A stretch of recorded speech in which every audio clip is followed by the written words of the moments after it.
આખો દેશ અને દુનિયા જોઈ રહી છે કે કેવી રીતે ચૂંટણી પંચનો દુરુપયોગ કરી ને સત્તા પર બેઠેલા લોકો આ દેશમાં લોકશાહી ખતમ કરવા માટે વોટોની ચોરી કરી રહ્યા છે। છેલ્લા ઘણા વખતથી ચૂંટણીઓમાં માહોલ જુદો હોય, પ્રચાર પ્રસારમાં લોકોનો આવકાર જુદો હોય, મતદાનના દિવસે માહોલ જુદો હોય ને પરિણામ કંઈક અલગ આવતા હોય, એવા અનેક વખતના ઉદાહરણ દાખલા આપણે જોયા છે।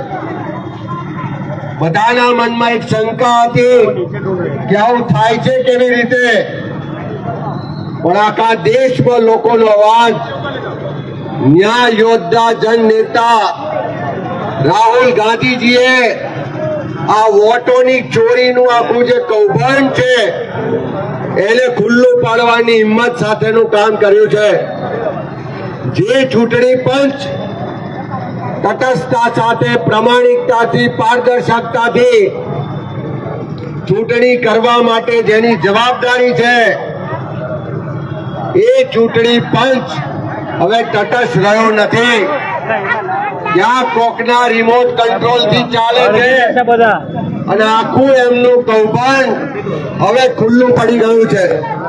ત્યારે આજે વડોદરાની આ સંસ્કારી નગરીમાંથી આપ સૌના માધ્યમથી, મીડિયાના માધ્યમથી આ સંસ્કારી નગરીના લોકોને વિનંતી કરવા માંગુ છું કે આ લોકશાહી બચાવવાની લડાઈ છે।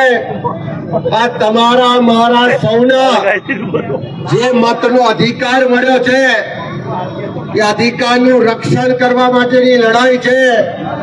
અને એટલા માટે તમારી આજુબાજુ કોઈ પણ ખોટો મત નોંધાયેલો હોય, કોઈ પણ ડુપ્લિકેટ મત હોય, કોઈ પણ ભૂતિયા મતદારો હોય તો એની ચકાસણી કરજો। ગુજરાત કોંગ્રેસનો એક એક કાર્યકર આવનારા દિવસોમાં આખા ગુજરાતના એક એક બૂથમાં જઈ તમામ લોકોને ઘેર ઘેર જઈ આજે આખું વોટ ચોરીનું નેટવર્ક ચાલે છે, એક વ્યવસ્થિત ષડયંત્ર ચાલે છે, એને ખુલ્લું પાડવાનું કામ કરવાનો છે। હમણાં જ પ્રાથમિક ચકાસણી ગુજરાતની મતદાર યાદીની કરી છે। લાખોની સંખ્યામાં ખોટા વોટરો નોંધાયેલાનું બહાર આવ્યું છે। થોડા દિવસમાં પુરાવા સાથે ચૂંટણી પંચ પાસે જઈશું। આ ભૂતિયા મતદારો, જે વોટની ચોરી કરવા વાળા લોકો છે, એને ખુલ્લા પાડવાના છે। ત્યારે આ મશાલ રેલીના માધ્યમથી લોકોમાં જાગૃતિ માટેનો આ કોંગ્રેસનો પ્રયાસ છે અને એમાં તમે સૌ કોંગ્રેસના યોદ્ધાઓ આ ન્યાય માટેની, સંવિધાન બચાવવા માટેની, લોકશાહી બચાવવા માટેની લડાઈ માટે આ મશાલ યાત્રામાં જોડાયા છે, ત્યારે બધાનો આભાર પણ માનું છું। અને આવતીકાલે 15મી ઓગસ્ટ છે, સ્વતંત્રતા દિવસ છે।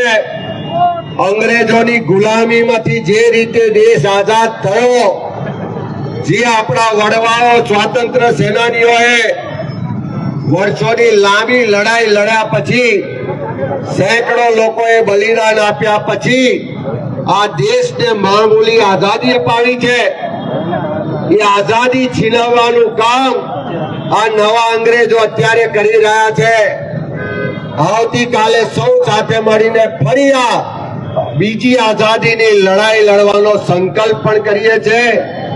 દેશને, આપણા રાજ્યના લોકોને આવતીકાલે સ્વતંત્ર દિવસની શુભેચ્છા પણ પાઠવીએ છીએ।